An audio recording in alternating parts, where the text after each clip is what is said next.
আসসালামু আলাইকুম বন্ধুরা, কেমন আছেন আপনারা সবাই? মুন্নির সংসার থেকে আপনাদেরকে জানাই স্বাগতম। তো আমার এই ভিডিওটি আপনারা যারা দেখছেন, ভিডিওতে একটি লাইক দিয়ে চ্যানেলটিকে সাবস্ক্রাইব করে আমার পাশেই থাকবেন।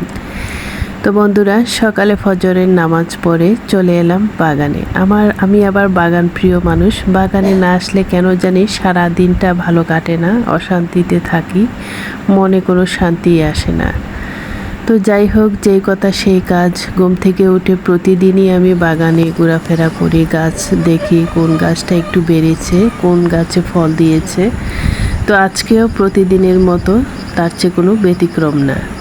তো এদিকে দেখতে এলাম, অনেক বৃষ্টি বাদল তো ইদানিং চলতেছে অনেক দিন ধরে, তারপরও আমার আশা মিস নেই। তো এসে দেখি যে এই ফুল গাছটা সুন্দর বেড়েছে। তারপরে হচ্ছে কিছু ফুল গাছ হচ্ছে বেলকনির সামনে ছিল, এই ফুল গাছগুলা বাড়তেছিল না। তো আমি হচ্ছে 2 দিন আগে এগুলা বাসার সামনে, যেখানে বৃষ্টির পানি পড়বে একটু সামনের দিকে এগিয়ে দিয়েছি।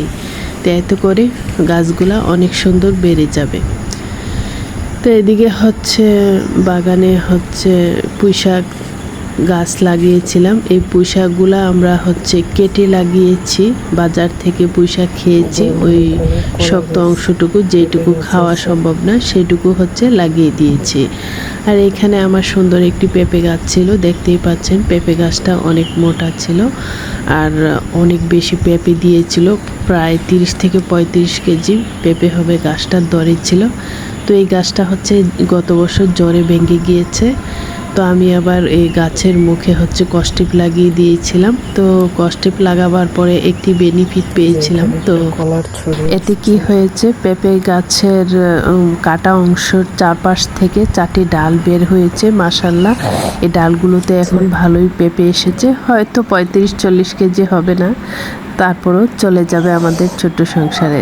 এরই মধ্যে আবার কাউকে 2-1টি দেওয়াও যায়। এটা আসলে আনন্দের খুবই ব্যাপার, কারণ নিজের গাছের ফল কাউকে দিলে অনেক বেশি ভালো লাগে। তো যাই হোক বন্ধুরা, এর মধ্যে আমি আপনাদেরকে কলার ছড়ি দেখিয়েছিলাম। তো এটা আমাদের লাগানো। তো বন্ধুরা, আমি বাগান দেখা শেষ করে বাসায় গিয়ে নাস্তা করে তারপরে বের হয়ে গেলাম সাথে সাথে। এবার আমি এসেছি আমার বাচ্চার কলেজে, তার কলেজে বেতন দেওয়ার জন্য এসেছি। তাছাড়া ভাবলাম যে অনেক দিন ধরে বাচ্চার কলেজে যাওয়া হয় না, একটু ঘুরে দেখে আসি, তাছাড়া খোঁজখবর নিয়ে আসি। ক্লাস টিচার ম্যাডামের সাথে একটু কথাবার্তা বলে আসব, পড়াশোনা কেমন করতেছে, সব কিছুই খোঁজখবর রাখা লাগে। মা হলে তো অনেক কিছুই চিন্তা ভাবনা থাকতে হয়। বাবা যেহেতু কর্মব্যস্ত মানুষ, তো মায়েদেরই এই কাজগুলো করা লাগে। তো বন্ধুরা, আমার বাচ্চার কলেজে যাওয়ার পথে একটি ফ্লাইওভার ব্রিজ পড়ে।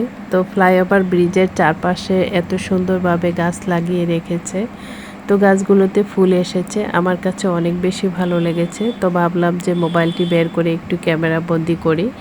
তো যেই ভাবনা সেই কাজ, ক্যামেরা বন্দি করে নিলাম। এই তো আপনাদের সাথে শেয়ার করছি। সত্যি ভিউটা অনেক সুন্দর ছিল। তো বন্ধুরা, এই ভিডিওটি আর বেশি বড় করব না। তো আমার ভিডিওটি যদি আপনাদের ভালো লেগে থাকে, চ্যানেলটিতে একটি সাবস্ক্রাইব করে একটি লাইক দিয়ে পাশেই থাকবেন। যারা ফেসবুক পেজ থেকে দেখছেন, আমার পেজটিকে ফলো দিয়ে রাখবেন। আল্লাহ হাফেজ।